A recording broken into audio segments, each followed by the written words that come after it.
sacrificed a lot for the creation of this country. Charter of economy ہم کریں, ملک آگے چلے. نہ سلیکٹڈ ہے نہ فارم 47 والے ہیں. We have shot down the enemy's most modern aircraft, including multiple Rafale jets. A favorite field marshal from Pakistan.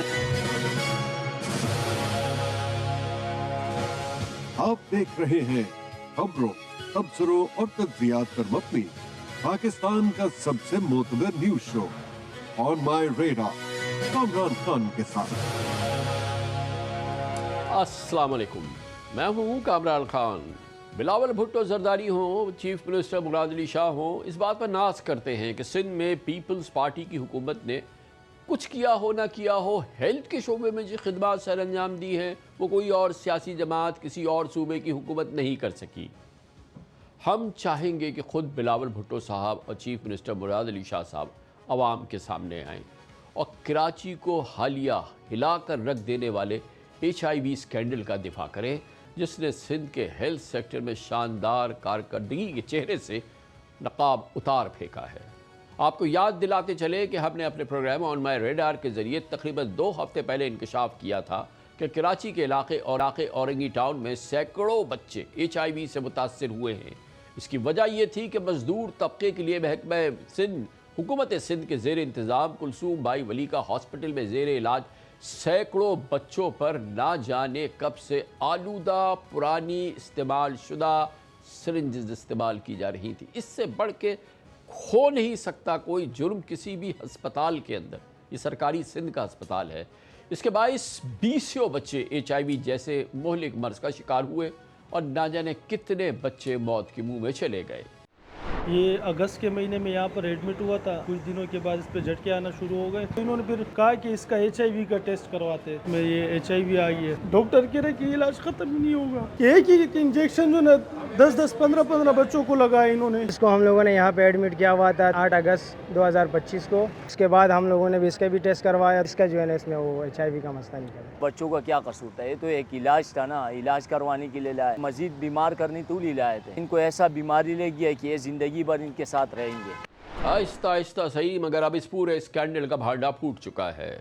محتسب اعلیٰ سندھ نے سندھ حکومت کی بیوروکریسی کو جھنجھوڑا اور بھیانک حقائق سے پردہ اٹھایا ہے، جس کے بعد سندھ حکومت کی بیوروکریسی نے خود ایسی رپورٹ تیار کی جس میں اس خوفناک حقیقت کی تصدیق کر دی گئی ہے کہ ولی کا ہاسپٹل میں صرف ایک بار استعمال ہونے والی سرنجز اور دیگر ڈسپوزیبل طبی سامان کئی بار مختلف بچوں پر اور مختلف مریضوں پر استعمال ہوتا رہتا ہے، جبکہ ہاسپٹل میں تعینات طبی عملہ بھی تربیت یافتہ نہیں ہے. اس رپورٹ میں یہ شرمناک اعتراف بھی موجود ہے کہ ولی کا ہاسپٹل کی ایڈمنسٹریشن نے HIV کے درجنوں بچوں میں پھیلنے کے سانحے کو کئی مہینے تک خفیہ رکھا.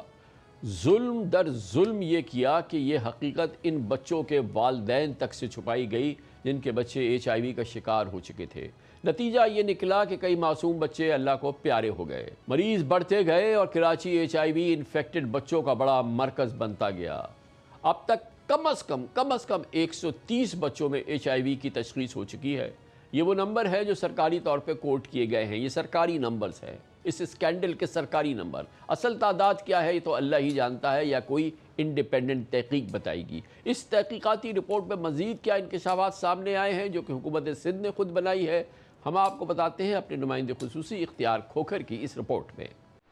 انکوائری رپورٹ میں اسپتال عملے کے بیانات اور ریکارڈ کی چھان بین کے بعد تصدیق کی گئی ہے کہ اسپتال میں سرنجز اور دیگر ڈسپوزیبل طبی سامان کی شدید کمی تھی. اسی لیے استعمال شدہ سرنجز اور IV کینولا، ڈرپ چیمبرز اور غیر محفوظ طبی سامان ایک سے زائد مریضوں پر بار بار استعمال ہوتا رہا. رپورٹ کے مطابق انتظامیہ کی کرپشن، نااہلی اور بد انتظامی علاج کے لیے آنے والے بچوں میں HIV کے پھیلاؤ کا بنیادی سبب بنی. طبی عملے نے بتایا کہ اسپتال میں ڈسپوزیبل طبی سامان کی اکثر شارٹیج رہتی تھی، اس لیے ان کا زیادہ تر وقت دیگر وارڈ سے یہ سامان ادھار لینے میں گزر جاتا تھا یا پھر انہیں تھوڑا سامان زیادہ مریضوں پر استعمال کرنا پڑتا تھا. عملے نے اسپتال کے اعلیٰ عہدیداروں پر یہ الزام بھی لگایا کہ وہ انہیں استعمال شدہ ڈسپوزیبل طبی سامان پانی سے دھو کر دوبارہ مریض بچوں پر استعمال کرنے کی ترغیب دیتے تھے. علاج معالجے کے عمل کو جراثیم سے پاک رکھنے کے لیے سینیٹائزر، صابن، ہینڈ واش،